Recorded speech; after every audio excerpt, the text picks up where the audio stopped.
Okay, an area of this lecture on the next 30 years has got to include one simple factor: the unknown factor. We've seen over the years that all of a sudden something has taken the industry by storm.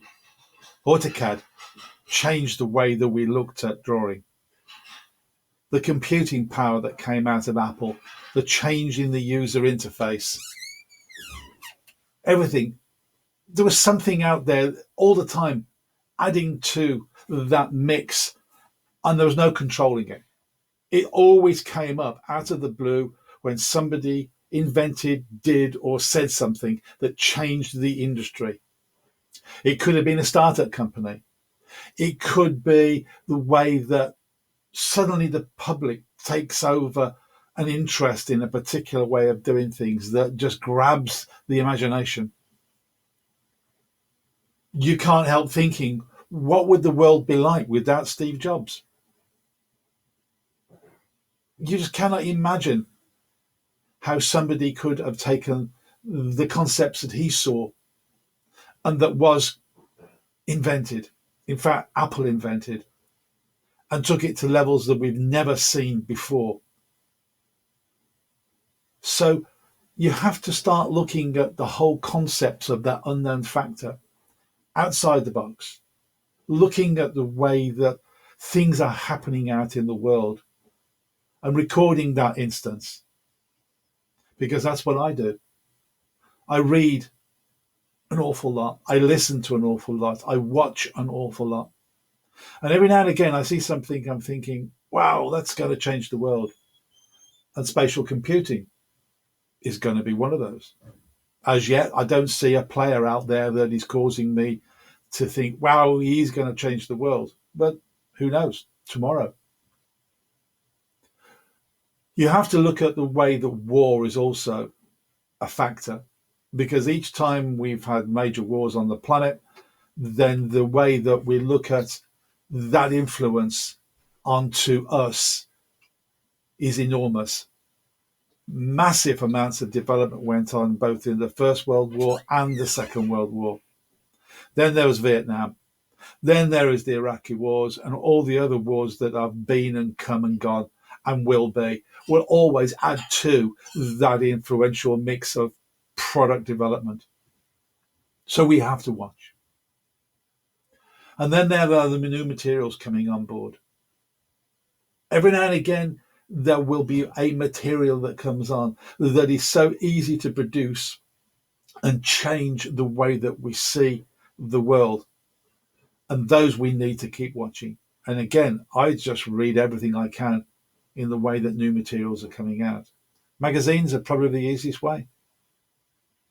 And then there is the way that we look at various social and political factors and how they might change the world. We've seen only in recent months, since the last 3 months, the way that the Corona-19 virus has changed the world, how it will affect the world for years to come, how we will have to develop ways of working and dealing with the virus itself, that, and also for living, that we need to contemplate because of that one simple factor. We have to deal not only with the virus itself, but the way that governments, who we elect, will deal with that, whether we like it or not. Some of them will be good and some of them we will not agree with. But we have to listen to the rule that is, we put them into power, we gave them the authority, they have to deal with it. And they are accountable for that. And that is only right and proper. And then we have to look at the way that malware will change the way that the world works and how computing will work.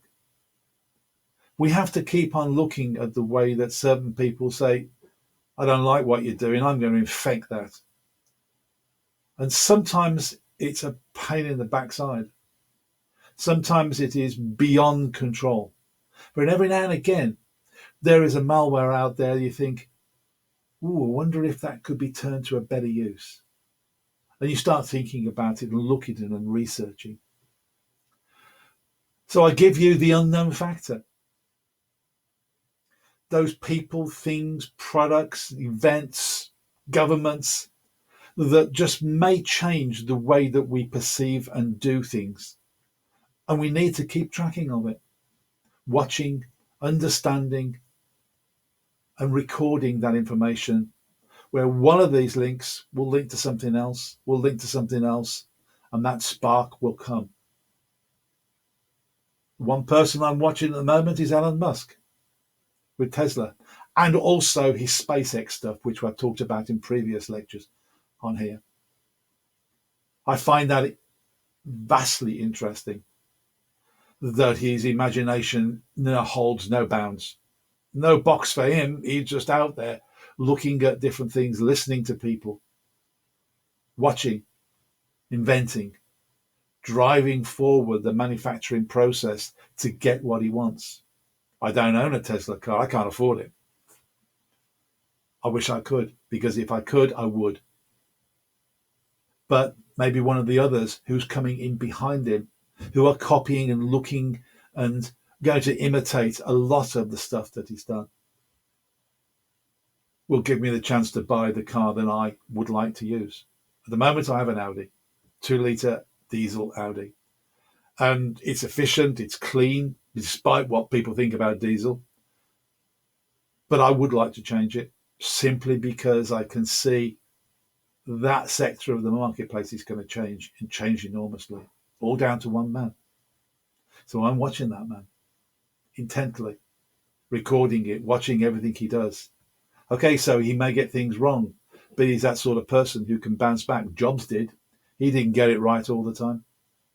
So watch, learn, and see what the unknown factor is out in that world.